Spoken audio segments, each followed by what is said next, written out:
Hello everyone, this है Vipin Negi. Welcome back to Gyan Prasar. आप सभी का एक बार फिर से न्यू वीडियो में स्वागत है। आज हम लोग पढ़ेंगे बांग्लादेश के बारे में, जो कि आप देखो चैप्टर 3 का जो नेक्स्ट टॉपिक है हमारा। अगर हम बांग्लादेश की बात करें तो बांग्लादेश में लोकतंत्र कैसे स्थापित हुआ, इसको समझने से पहले हमें समझना पड़ेगा बांग्लादेश का निर्माण।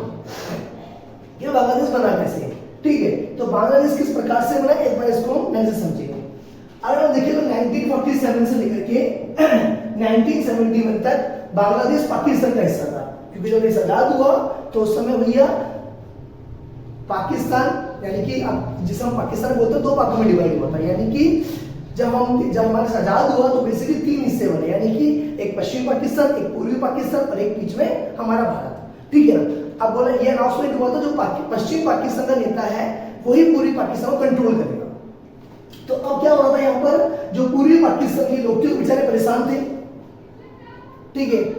उनके ऊपर जबरदस्ती पश्चिम पाकिस्तान शासन सौंपा जा रहा था। तो उन लोगों ने पश्चिम पाकिस्तान के शासन का विरोध करते हुए उन लोगों ने क्या करा भैया, उन लोगों ने पश्चिम पाकिस्तान के शासन का विरोध करते हुए जो वहां पे एक उनका जन्म नेता था शेख मुजीबुर रहमान, उन्होंने सरकार से यानी कि पश्चिम पाकिस्तान की सरकार से बोला कि भैया हमारे यहाँ पे डेमोक्रेसी को स्टैब्लिश करो, हमारे यहाँ पे इलेक्शन करवाओ। हम लोग चाहते हैं कि भाई हमारा जो पूर्वी पाकिस्तान है इसको हम लोग खुद कंट्रोल करें। उनकी डिमांड को पूरा किया गया पश्चिम पाकिस्तान की सरकार के द्वारा।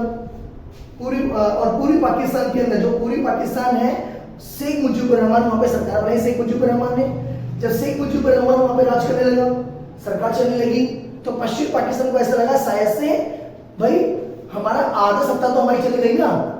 तो पश्चिम पाकिस्तान ने क्या करा, पूर्वी पाकिस्तान के अंदर कंट्रोल करने के लिए पूर्वी पाकिस्तान को वहां पर कर दिया सैनिक तख्तापलट शेख मुजीबुर रहमान का, जिससे पूर्वी पाकिस्तान के लोग परेशान हुए और उन लोगों ने सरकार का विरोध किया पश्चिम पाकिस्तान की सेना का। जब पश्चिम पाकिस्तान की सरकार का विरोध हुआ तो पश्चिम पाकिस्तान में जो सैनिक शासन था, जो सेना थी पश्चिम पाकिस्तान की, वो पूर्वी पाकिस्तान में आई और प्रॉपर तरीके से लोगों को मारने लगी। लोग जब डरने लगे, डर के मारे कहां पे आ गए, वही भारत के इंडिया में ट्रांसफर हुए। लगभग कई लाखों की संख्या में भारत के इंडिया के अंदर लोग आ गए, यानी कि भारतीय क्षेत्र में यानी कि इंडिया के अंदर कई पूर्वी पाकिस्तान के लोग ट्रांसफर हो गए, यानी कि आने लगे, प्रवास हो गया भैया उनका।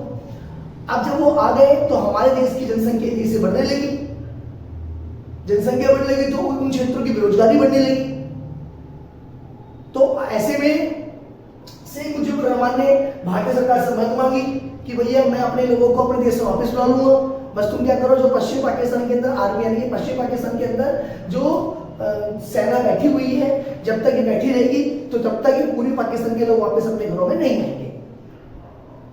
तो मजबूरन भारतीय सरकार ने मदद करी उनकी और हमने अपनी इंडियन आर्मी भेजी और हमारी सेना ने पश्चिम पाकिस्तान की सेना जो पूर्वी पाकिस्तान में कब्जा जमा के बैठी थी उसे मार करके कहां भगा दिया, पश्चिम पाकिस्तान में भगा दिया। और तभी 1971 में बांग्लादेश का उदय हुआ और बांग्लादेश का यानी कि पूर्वी पाकिस्तान को तभी क्या दिया गया, नाम दे दिया गया।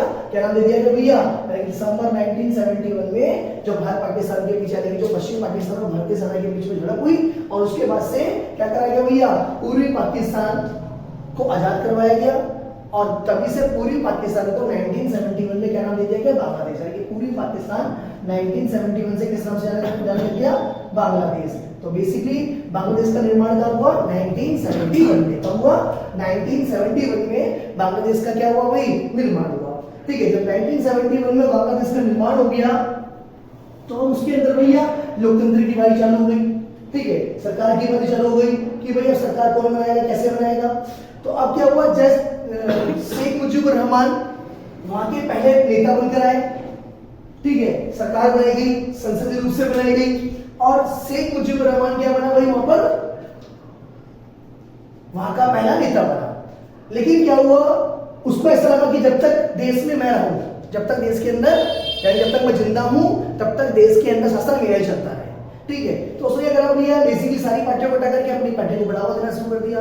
जिससे क्या हुआ भाई, वहां की जो वहां पे थे लोग, वहां के लोग परेशान हुए और 1975 में क्या हुआ, शेख मुजीबुर रहमान को भैया गोली मार के यानी कि उसकी हत्या कर दी, शेख मुजीबुर रहमान को मार दिया गया।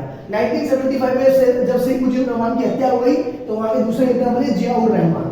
जियाउर रहमान जब नेता बने तो भैया इनकी भी 1979 के बाद जब नेता बने तो इनकी भी क्या कर दी गई भैया, चुनाव जीतते यानी कि इनकी भी हत्या कर दी गई और वहां पे तीसरे इतना फिर मैंने सेना के दौरान lieutenant general HM. Irshad.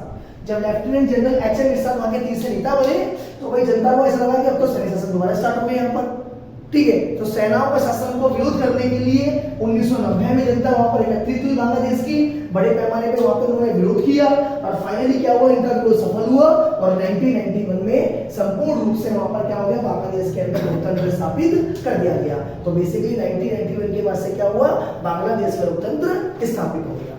I hope कि मेरे बच्चे आपको टॉपिक समझ में आया हो। मिलते हैं नेक्स्ट वीडियो, तब तक के लिए बाय, जय हिंद।